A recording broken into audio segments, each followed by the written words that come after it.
আপনি কি প্রতিদিন খাবার দেন? প্রতিদিন 10 বছর 10 বছর কাকু আপনারা খাবার দিচ্ছেন? দুর্গা পুজোর সপ্তমীর রাত, এখন বাজে রাত্রি 12টা। আমি রয়েছি খড়গপুর যে বিগ বাজার, ঠিক বিগ বাজারের কাছে। জাস্ট রাস্তায় যেতে যেতে দেখলাম একজন মাসিমা, একজন মেসোমশাই আছেন এখানে, কিছুজন কুকুরকে খেতে দিচ্ছেন এবং ব্যাগে খাবার রয়েছে, স্টক। মাসিমা নমস্কার, আপনি কি প্রতিদিন খাবার দেন? প্রতিদিন 10 বছর 10 বছর কাকু আপনারা খাবার দিচ্ছেন?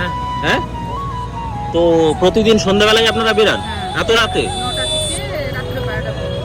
রাজগ্রাম থেকে অমিত মেডিকেল, তারপরে গিরি ময়দান, ছত্তিশপাড়া, তারপরে ব্রিজের নিচে, তারপরে অররাসনা পিছনে, এই সাগর বয়সটা ওইখানে, এখানটা দিই জগন্নাথ মন্দির দিয়ে শেষ করেন। হ্যাঁ। বাড়ি কোথায় মাসিমা আপনার? খরিদা রাজগ্রাম, বাঙালিপাড়া। বাঙালিপাড়াতে আপনি থাকেন। নাম আপনার? বন্দনা আচার্য। আপনার নাম? ব্রজকিশোর আচার্য। আপনাদেরকে মানে আমার প্রণাম, সারা দেওয়ার শুভেচ্ছা। ঠিক আছে, আপনারা যে এই কাজ করছেন এটা মহৎ কাজ। আজকে এই পুজো অনুষ্ঠানের দিন সবাই রাস্তা দিয়ে ঘুরছে ফিরছে, কিন্তু এই সকল কুকুররা হয়তো বিভিন্ন জায়গায় পড়ে থাকে।